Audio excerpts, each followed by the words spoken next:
Terrell, Thomas, Hip Hop since 1987. We're live in Atlanta and Atlantic Station, and we just had a chance to sit down with Disney, George Lucasfilms, for Star Wars' new film, Rogue One, the origin story that kind of gives us some insight on the whole origin of Star Wars. After the film, we also had a chance to speak with Ms. Rayne. She gave us a brief discussion and some insight on what will be coming up from Star Wars, and also some insight on how the film was created. Make sure you stay tuned to Hip Hop since 1987. Follow Terrell Thomas for a full recap of today's events. We're going to start our discussion. Give me 1 second. We do have a member from the Army that's going to be on our panel, so we were asking that gentleman to come on in so we can get started.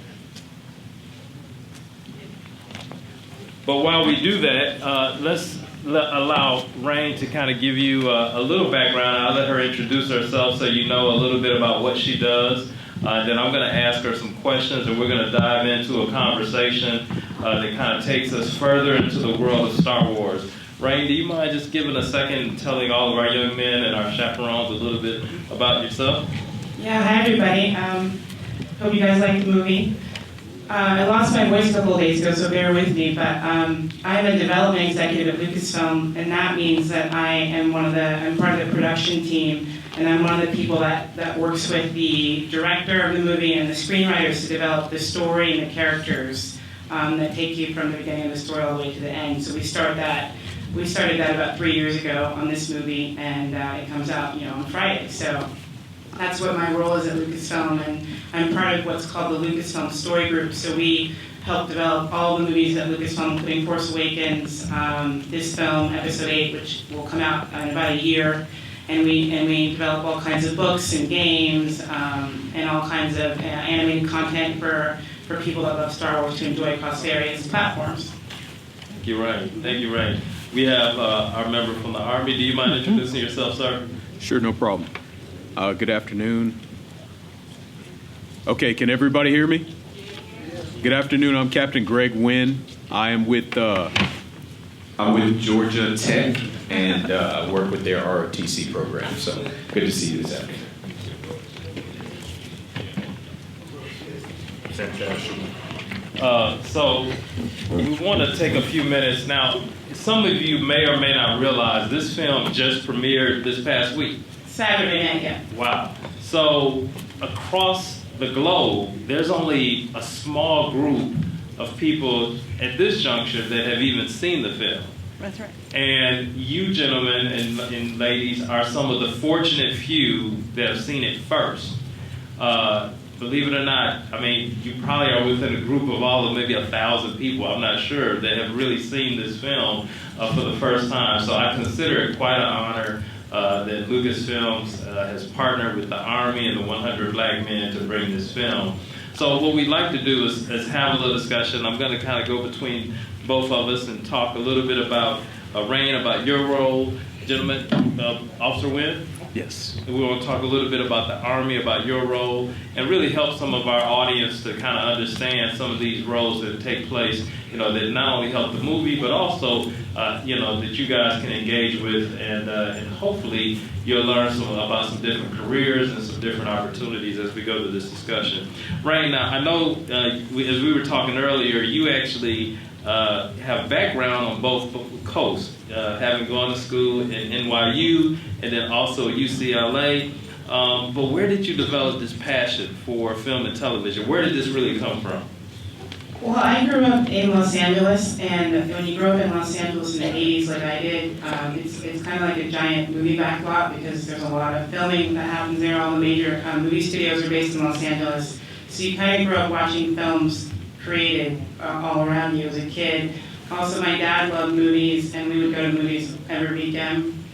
And we watched a lot of movies at home, and so it was just kind of something that I always embraced, and my dad encouraged me to study filmmakers and study actors and know who they were. He would quiz me during the trailers about which actor was who and that kind of thing. And it kind of just stayed with me, and eventually I found my way into the film business. Fantastic. So you're the person that stayed for the credits, I'm assuming, and tried to figure out who all the directors and producers were. Exactly. That's fantastic. Who were some of your early heroes or mentors as you began to develop your passion that connected you further with film and television? One of my early mentors was a woman when I was in high school. Are you guys even listening? Am I just sitting up here talking for no reason? Okay. Okay. When I was in high school, I did a lot of theater actually, and that's a similar kind of concept to filmmaking, because you're developing stories. You're just doing a theatrical format or a live format. And one of the women that ran the theater program that I was a part of when I was your age, she ended up becoming a filmmaker actually later on, and we stayed in touch. I met her when I was 14. She's still a friend of mine. She just turned 60 the other day actually. And when I moved back to Los Angeles, I told her, you know, I'm interested in working in transitioning to film. I spent some years working in photography, and she invited me to work on her documentary with her. And that was kind of my first entree into film, and I had known her, you know, for years at that point. So it was a really good relationship to maintain. Fantastic. You just mentioned photography. We're going to come back to that here in a second.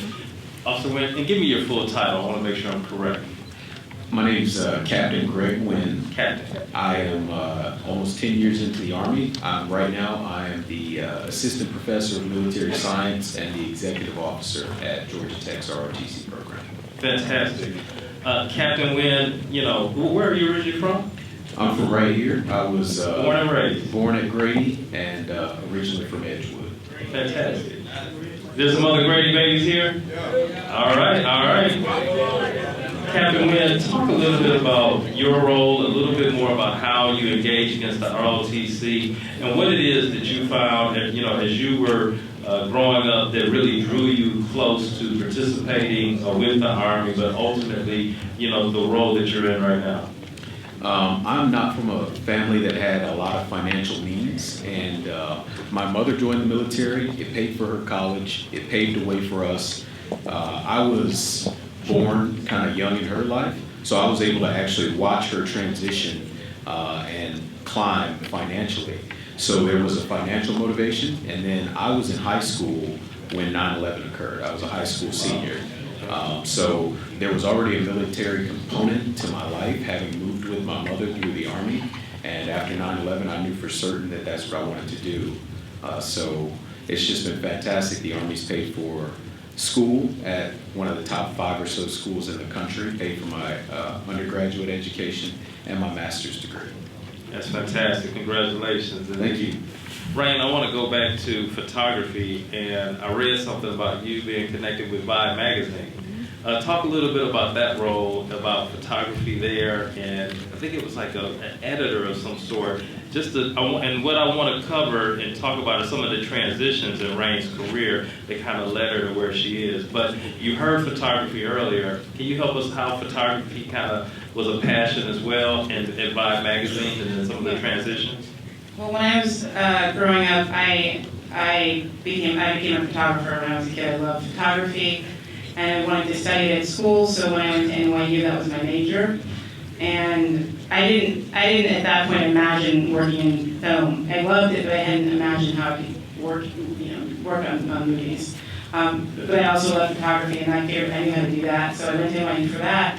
And Vibe magazine at that time was pretty new. It was much bigger than it is now. It came out every month, and it was a big deal because it was a magazine that was created by African Americans, geared towards African American people that love African American music and art and film. And the staff was mostly black, and I wanted to work there.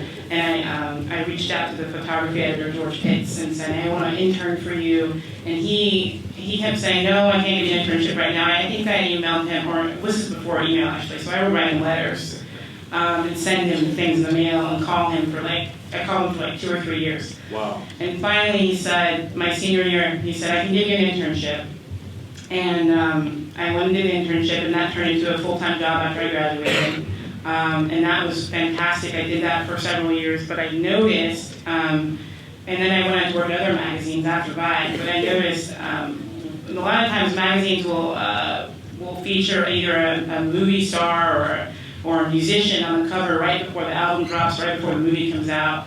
And when we were produced the photo shoots inside the magazine, we would riff on the idea, like if we were doing a Rogue One feature we would maybe have in military gear and have them on the beach, kind of like the movie. And I was just like, I don't want to work on the movie. And so someone said, why don't you go do it? And then I transitioned over. So there were a lot of skills in producing photo shoots that were transferable into film production. And so it was easier for me to make that transition than starting from scratch. Fantastic. How many in the room remember or have heard of Vibe magazine? All right, fantastic, fantastic. I'm glad to hear that. Who knows who was the founder of Vibe magazine? Does anyone know? I do. Anyone? Just shout it out. Say, you gotta be loud. It starts with a Q. Quincy Jones, I heard it. Fantastic. And does anyone know the first publisher, the CEO? Probably don't know that, but the gentleman named Keith Klingscales, who I attended college with at Florida A&M University. Great magazine, and it was a trendsetter for a lot of us. Captain Wynn, as I watched this movie, I felt like there were so many areas of the armed forces that kind of came together, whether it was, let's call it the Marines, or the Army, the Air Force, communications, and it's funny how, as you watch Rogue One in movies like Star Wars, there's a lot of things that can be mimicked as it relates to the armed forces. What did you see, and as you looked at it, what could be some of the careers and some of the jobs that kind of jumped out from the screen that could kind of connect to what people saw? Well, I think there's a misperception that no matter what you do in the Army, it's all about being one of the gun toters we saw on the screen. We have over 150 unique jobs. Almost anything that you can do in the civilian world is paralleled in the military. Actually, a friend of mine is in combat camera, and what they do is they document all of the exploits of some of our most fierce warriors, I'll just say. So when we need to go back and look at how an operation went, and you can't invite a professional like we have here in the civilian sector because of the secrecy of it, you can take somebody from combat camera. So we have everything from literal movie producers in the Army to the guys that shoot and fight, communications folks. I'm an engineer. I can build it, bridge it, or blow it up, and I've done a little bit of all of that. So that's fantastic. That's fantastic. One of the things that you mentioned right earlier was that this project has been in development for 3 years. And so, 3 years is a lot of time to bring forth a 2-hour movie. Now it's a long movie, but it's a good movie. But 3 years is a lot of discussion, a lot of meetings, I'm assuming, a lot of dialogue to get to the story. Can you take us through just a high level, maybe a top line of what that process even looks like over 3 years? Yeah, well, the first thing is the idea of the story has to, arrive, and we figured we knew what the idea was in a room and talked about what was the story. Well, who is this girl Jen? Why is she doing this? Who is her? What has her dad been doing for years? What happened to her mother? Why is she motivated to complete this mission? And who are the people that are going to help her do it? And we talked about all of those things for the better part of a year. The second part of that year is prepping the movie when we start going into production. We filmed everything at Pinewood Studios in the UK. I know there's a Pinewood here in Atlanta. There's also the main Pinewood's in London, outside London. And so we're getting all of our department heads together, figuring out our crews, working with our concept artists to figure out what our locations are going to be, what our sets are going to be. And there's a lot of planning, a lot of talking, a lot of building that happens. We have a lot of engineers and construction people also in the movie business, draftsmen, and lots of artists, lots of puppeteers, all kinds of people that were at Pinewood for a year prepping this movie. And then we go into production. We film for 7 or so months, and we are going through every scene after the screenplay's finished. And then we go into post-production. We're finishing the movie, we're editing it, and we're adding all the visual effects. And then finally, we finished it about 3 weeks ago, and here it is ready for you guys to watch now. So wow, there's a lot that happens. Wow, that's incredible. I mean, it feels great because as I watch this, do you guys recognize that this is like an origin story? Very similar to some of the Marvel films you've seen which has origins. Yeah, I could see this starting off as just a thought around how did they possibly get the plans to the Death Star? And we knew that Princess Leia had it. We just never knew how she got it. That's right. So if you want to keep going with this, what you can do when you go home later this weekend is watch the first Star Wars movie, Episode 4, A New Hope. And it cuts right in, this movie takes you right into A New Hope, so then you see what happens as a result of Jyn and Cassian and the team getting the plans to Death Star. Wow. Do you think there'll be more origin stories? I know you have all of the Star Wars top secrets. They're all sitting right here. But do you think that this is a trend? Because the storylines now that we're looking at on the regular Star Wars series, it takes you further. But this rebellion kind of happened before New Hope. So, I mean, do you think that's a strategy or an objective where they can keep the Star Wars kind of process even stretched out? Because now we're going back instead of I think we're really interested in exploring stories all across the timeline, as we say. As you said, this movie is 30 years before Force Awakens. And then when we go back to Episode 8, we're going to jump back 30 years into the future. So we're really excited to jump all around the timeline and tell all kinds of different stories. We've only announced a couple of them. We're going to do a Han Solo, a young Han Solo story that we start filming next year. So that's another one where we're going to go back with Han and Lando and Chewbacca earlier in the timeline. So that's definitely something that we're open to doing. That's fantastic. I can't wait for that. Captain Wynn, nowadays a lot of our young men are, they all are engaged in social media. I think that, as far as careers are going forward, they're looking at really advanced careers in STEM and technology. Tell us about more of what the Armed Forces and specifically the Army has in store for young people that are looking to engage and increase their knowledge. I mean, this was packed with visual effects, and I'm sure that, there was tremendous amounts of audio and video and creative design that went behind the scenes. What are some of the things that the Army is doing that kind of correlate to that these young men can look forward to? Well, the folks that produce things like this are amazing, and we don't have anything that directly parallels that. But we have, in the field of science, technology, engineering, and math, we have folks that take equipment, look at a piece of land, digitize that, and can make a map where no map ever existed before. We have folks that are in nursing. We have folks that are dental assistants, and those are all things you can do without going to college. We have folks in the expanding field of IT in the Army. IT is huge right now, and there's a commercial that the Army is running about how we continue to face cyber attacks. We're taking folks with no college. If you can enlist and prove that you kind of have the mental capability to learn, we'll take you right out of high school and train you to be our first line of defense against cyber attacks from, we'll just say, other countries that really want our secrets. So we have infinite technical aspects of jobs that you can do, and some of them are right there in the engineer world. Wow, that's fantastic. And the interesting thing is someone can come out of high school, begin that training, and then still receive funds to actually go to college and then go after an advanced degree, very much so like yourself. Yes, sir. So we have 3 routes that you can enter the Army and go directly into college. You can do ROTC, you can do one of the service academies, or you can do reserves and go to college directly. If you don't want to go directly to college and you just like to get a job skill, as you said, you can enlist and we'll train you to do some very technical things. We have folks that come straight from high school. They're trained as air traffic controllers, and then they get out of the Army after they feel like they've served the nation or culminated in the Army, and they go make big bucks at Hartsfield or one of the airports in New York, exactly, or Chicago. And that's a skill where on the civilian market, you pay a significant amount to be trained, and you also have to worry about getting a clearance, which is expensive.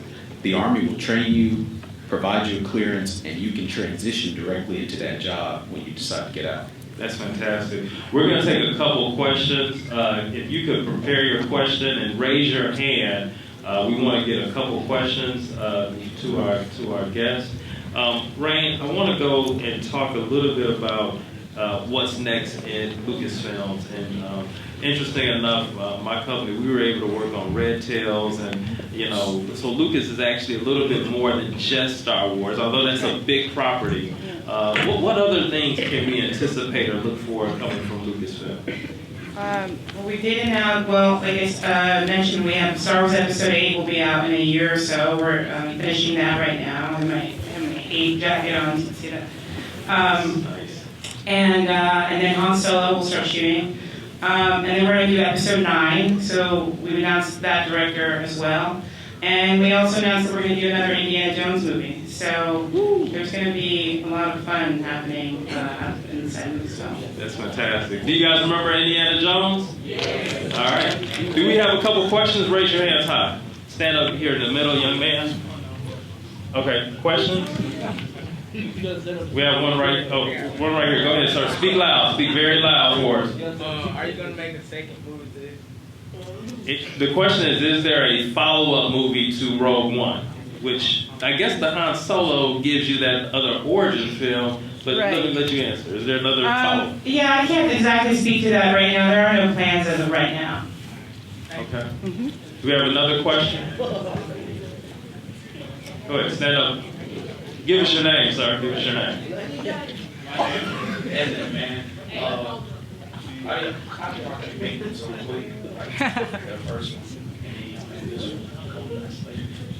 That's a very good question. We have two different crews that we rotate. So the crew that we worked with for The Force Awakens, after they wrapped, they rolled over onto Rogue One.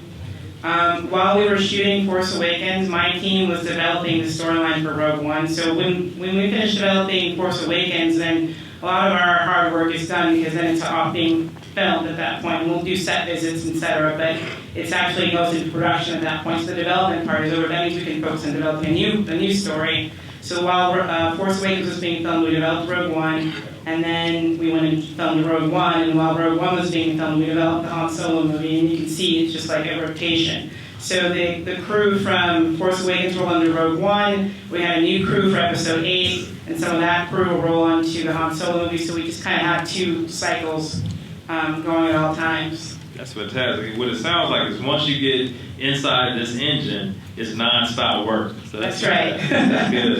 We had a question right here. Go ahead, sir. Yeah. What was the process like? Was it difficult decision to kill off the protagonist, to kill off the main character? The question was it difficult to kill off the main character in this film? Yeah, we had a lot of discussions about that. That's a really, really good question. We were wondering how the audience would feel coming out of the movie if the main characters didn't make it out. But at a certain point, we decided because of the kind of narrative that we inherited in A New Hope, you don't see those characters in A New Hope if you're familiar with the movie. And we wanted it to be the ultimate sacrifice that they made in the story, and it felt true to us that they wouldn't make it off that planet in the end.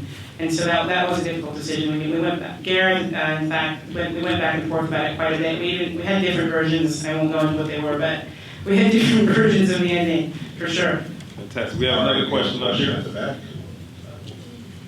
Do you use storyboards to plan your writing?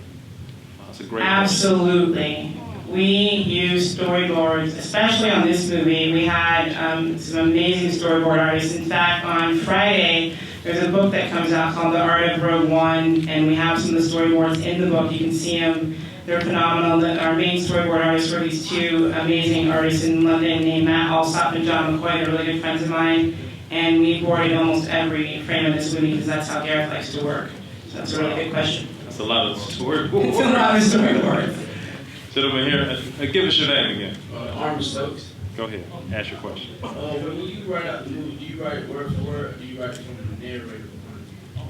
That's a great question, too. The question was, do we write the movie out word for word or write it from a narrator point of view? And when the screenwriters work, they do write out every piece of dialogue from every character that speaks in the movie, and you also have to write what's called the action parts of the screenplay, so even if it's not a character talking, we know what's happening. So it will say, interior, day, Yavin 4, rebel base. Jen walks through the base handcuffed, you know, she approaches the council, and then it says Jen, she says, what do you want, you know? So if you ever want to look into screenwriting, it's a really, really fun form of writing. It's really easy to learn. And there's all kinds of software online where you can try it out, all kinds of books where you can look into it. I would recommend a book called Save the Cat by Blake Snyder that talks about screenplay writing. And I think it's a really fun exercise that you can start as soon as you're interested in it. Fantastic. We got a question here in the center. Hi. For the animated Princess Leia, how did you all come up with that? Was it 3D animation? And also, are you planning on doing Han Solo as well that way in the new movie? It's a really good question. So John Knoll, who's our visual effects supervisor and executive producer on the movie, this movie was, first of all, it was his idea. He's the chief creative officer of Industrial Light and Magic, which is our visual effects company. And when we came up with the story, we thought it would be really, really cool for the last kind of image of the movie to be Princess Leia, but we were like, how do we do that? And he was like, I'm going to do it. I'm going to figure it out. And I'll tell him that he said that. And he has a huge team of visual effects artists. They worked really, really hard for months. They, unfortunately, did not have we hadn't done a mold of Carrie Fisher's face back in the 70s. And so we had to look at different photographs of her and different stills of her and different captures of her from the original movies to kind of recreate that.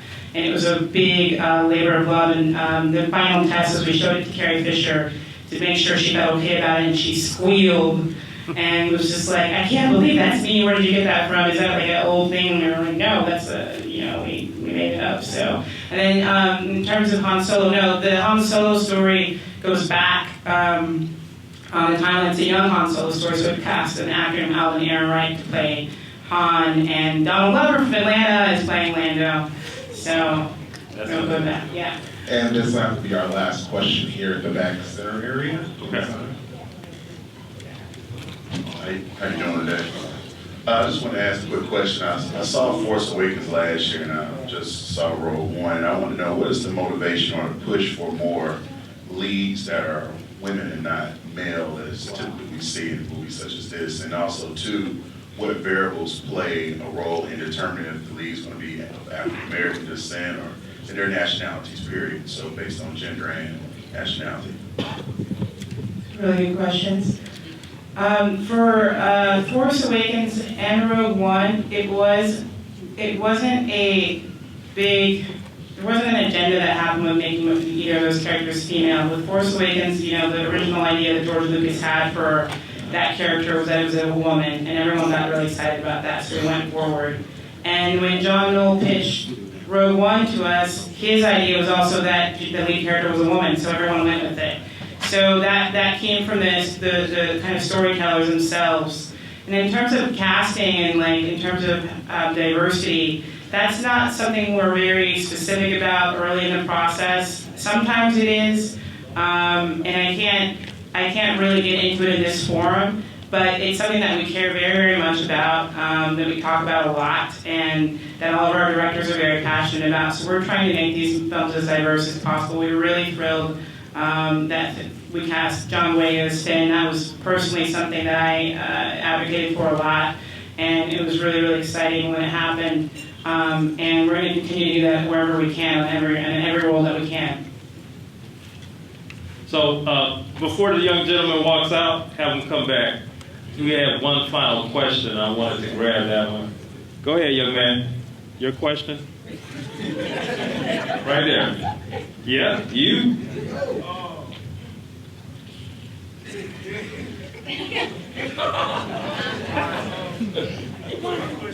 Oh, you might as well tell us your name since you're going to pose. Okay. My question is, how do you guys cast actors and how long do they have to familiarize themselves with the script? Will you repeat that, please? Sorry, I didn't hear. Well, the question was, how long does it take for you to cast an actor, and then how long do they have to memorize the script? Oh, okay, yeah. It depends. Our casting process is very involved. We do pretty big searches usually for the cast. It can take several months. often, and then once we identify a character, we often do chemistry reads with them and other characters to see how they work together before we make a final casting offer. And then in terms of their memory of the script, we shoot several pages a day. We don't shoot it all at once, so they have time. And we don't shoot in order. We shoot out of order. So the first scene that we shot for Rogue One was, oh my God, we were on the beach, the Scarif Beach. The scene where Bodhi is telling the stormtroopers to come in and look down because that's where the manifest is. That was the first thing we shot. So typically the actors only have to know their lines for that day. It's important for them to know their character motivation and their arcs very well, to workshop together, but they don't have to memorize everything all at once, if that makes sense. Fantastic. You got one final? This is our final one. Go ahead. I'm Helen Arvin. I'm from Texas. I have my sister here who is from Atlanta. She had her son to go to a pilot school, so he's going to Air Force Academy. Mm-hmm. Where he attended. Well, you can say. Be free. My son is, I guess, first lieutenant. First in the lieutenant. Air Force Academy. He's an F-16 fighter jet pilot. Wow. That just been established as of December last year. So recently I just got laid off from Lockheed Martin. And while we were out there in Fort Worth, Lockheed Martin, they had storytelling. So this just really derived on me trying to write a book about our struggle and all that we went through prior to him becoming an F-16 pilot. But while me and my sister was out in Fort Worth, Texas, I went with my partner with the social media, Mm-hmm. and my son, I gave him, which my ex-manager had relocated to Fort Worth, so I asked him if he would do a tour for my son. Uh-huh. Not even knowing that all of what had transpired after that is when we went out there, we met him, and also my department found out because they didn't know that my son was an F-16 pilot. But at the same token, they came together and they found out and they started questioning me and said, well, we hear that your son is out here and blah, blah, blah, and it resulted to the interview. So they interviewed me and my son and also my sister. And of course, later on, we ended up on all of the Lockheed Martin websites. That's fantastic. I'm sorry, did you have a question? Oh, Okay. I'm sorry. I guess I went there because I'm trying to figure out how to start a story on this. I don't have a clue, but everyone has been, trying to encourage me. No, I think that's great. And the story really around your son and you, but your son becoming, I'm assuming, an African-American F-16 pilot. Yes. Captain Wynn, I think that's a phenomenal story. I'm not sure if it correlates to something that the Army would look at. I think this is something that we probably both have to tackle. So when I mentioned earlier, since we brought up the Air Force Academy, that I went to maybe one of the top 5 schools in the country, undergraduate schools, I went to West Point. Well, Air Force Academy is right there in the top 3 as well. So they only accept between 1,000 and 1,100 people a year. So when you're telling the story, it's going to be very dramatic. Just the fact that your son got in, it's difficult. It's also even more selective to become a fighter pilot from there. So if you all want to tell that story, the elements are there. The rarity of it, probably where he came from. Like I said, I didn't come from a family with a lot of financial means. I don't know, what you all's background is, but basically that's a huge ascension.